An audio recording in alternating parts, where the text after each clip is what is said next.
So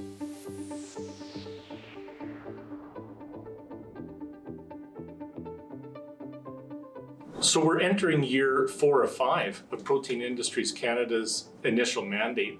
And the question I've been asked the most since I started with the organization a number of years ago is, what's the opportunity for Canada? How big is this market? That's not an easy question to answer. This is plant-based foods is an emerging market with a lot of white space.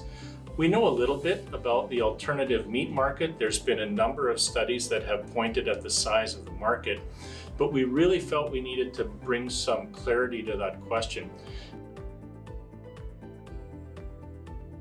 So over the course of a couple of months, we worked with Ernst and Young to try to answer that question. What is the global size of the plant-based foods market, and specifically alternative meat market? And I think it was really interesting because not only did we get an answer to that question, we started to probe on another question, which was, what does Canada need to do in order to capture a sizable portion of that market? So we started out with a question: what is the size of the global plant-based foods market? And because there's so many emerging white market spaces, we really centered in on the question of what is the size of the global alternative meat market as a proxy for what the overall growth will be. And I think what's interesting is we looked at this two ways. One was the value, and the other one was the volume. So there's been a number of studies that have come out about the value of the plant-based foods market or alternative meat markets. The work we did with Ernst and Young corroborated a lot of the original studies that were out there.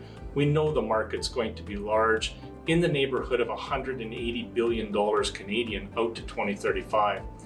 The interesting part about the work that we did is we drove that back to the amount of crop volume needed to supply that market in the future, and then what the crop mix will be as we look to satisfy that market. And that's the really interesting part of this work, from my opinion.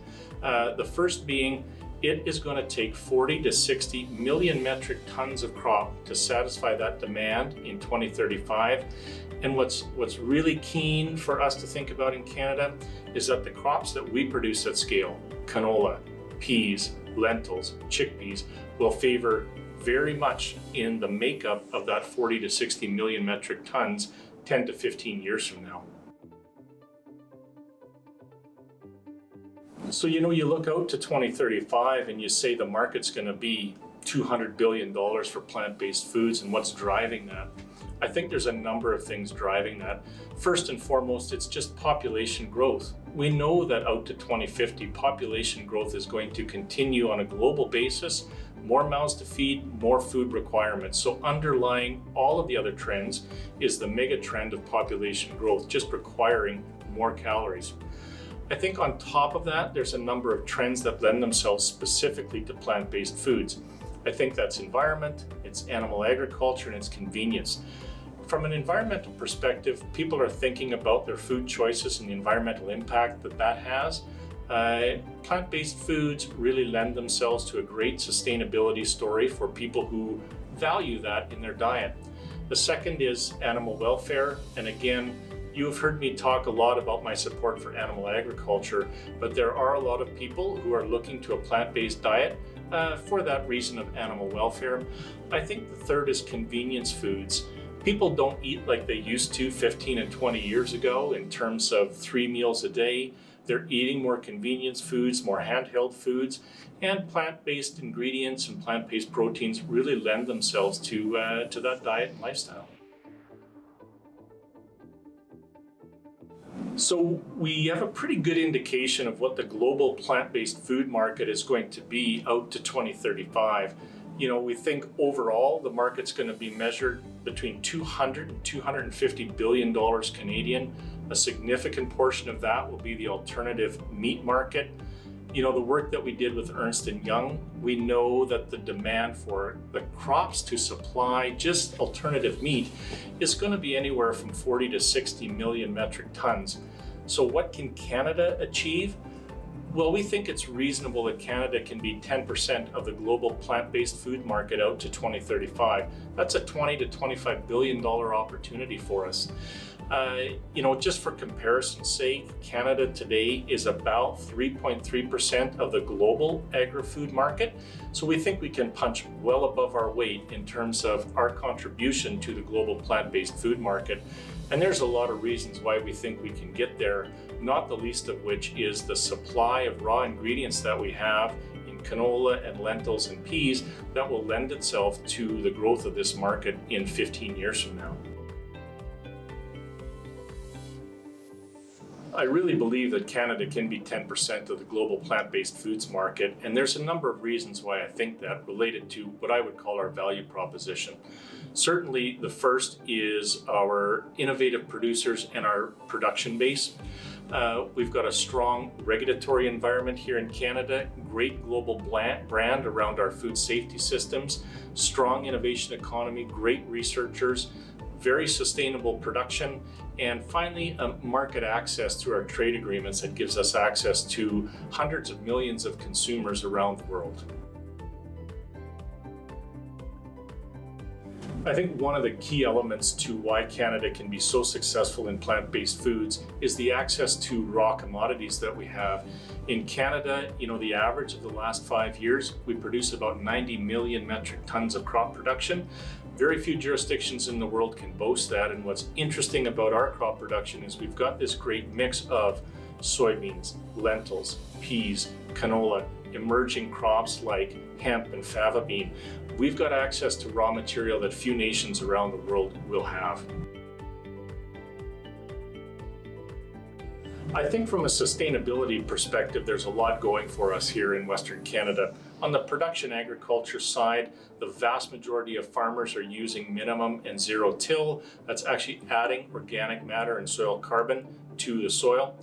I think another one is the strong and diverse crop rotation we employ, and in particular, the use of pulses in a crop rotation, which are nitrogen fixing.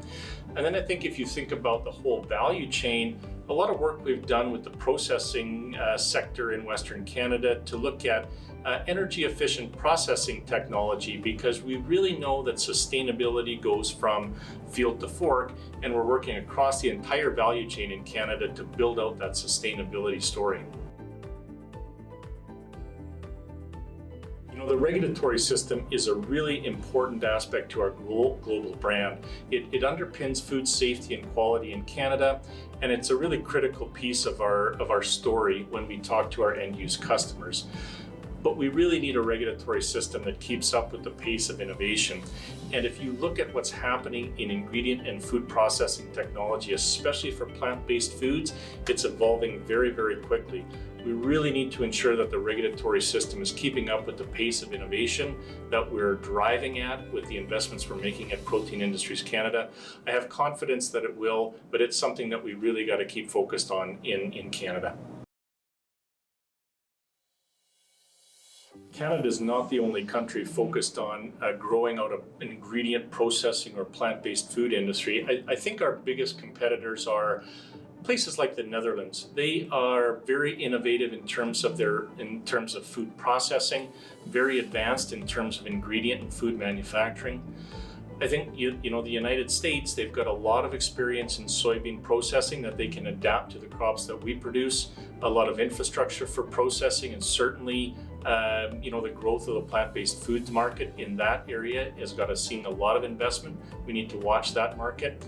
I think on the food innovation side for plant-based food, countries like Singapore and Japan are really cutting edge in terms of their food innovation and ensuring that a regulatory system is supporting innovation. And then from a sheer ingredient processing perspective, China is going to be a market that we have to compete with on a volume basis. It will be hard for us to compete with them on price, but certainly will be a competitor long term.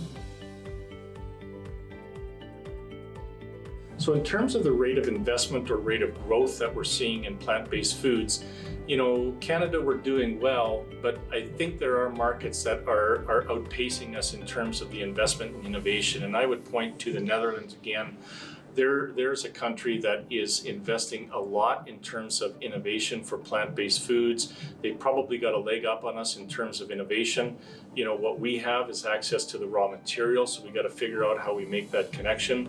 I would say the United States is maybe outpacing us in terms of investment in processing infrastructure. There's been some key investments made south of the border that we've all seen over the last little while, and probably better access to capital growth markets in the US. So we really got to be cognizant of how we're ensuring access to capital for our innovation agenda as well. A few areas I think we need to really focus on in terms of our investments in the future to keep up with countries that are competitors to ours would be maybe three things. One is a really diversified innovation agenda.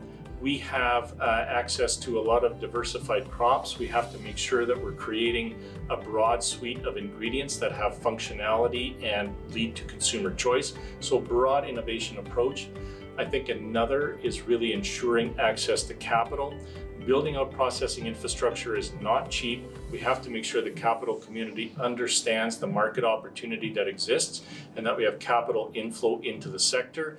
And the third is, and I keep coming back to this one, a regulatory modernization and ensuring that we're creating a regulatory system that's keeping up with the pace of innovation. I think that helps us get on par with some of the most competitive nations in the world.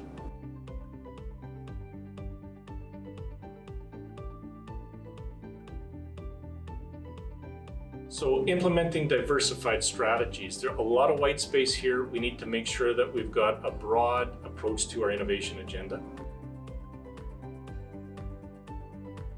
We need to advance processing capabilities. Processing is the bottleneck for us. We need to ensure that we've got critical mass of ingredient production. We need to enable ingredient manufacturing and consumer packaged goods companies, creating opportunities for innovative consumer packaged goods companies to utilize and learn about the ingredients we're producing. We need to improve our global brand and make sure that end-use customers understand what we have to offer. We need to facilitate regulatory modernization and really facilitate interjurisdictional and interprovincial collaboration and coordination. We need to absolutely increase access to capital and capital inflows into the processing and food production sectors. I think one of the biggest challenges we have in the next 10 to 15 years as we build out processing capacity in a food processing sector in Canada is access to capital. Again, this is measured in the tens of billions of dollars that we need. We all know that agriculture receives only a fraction of all of the capital in Canada, and Canada doesn't have the depth of capital markets that some other places have in the world. So we really need to think about and educate the capital community. We have to make sure that our companies and entrepreneurs are ready to receive the capital, and we have to have a diversified strategy that goes from angel investors to venture capitalists to institutional and patient capital as well. A capital growth strategy for the sector is a really critical element to Canada becoming 10% of the global plant-based foods market.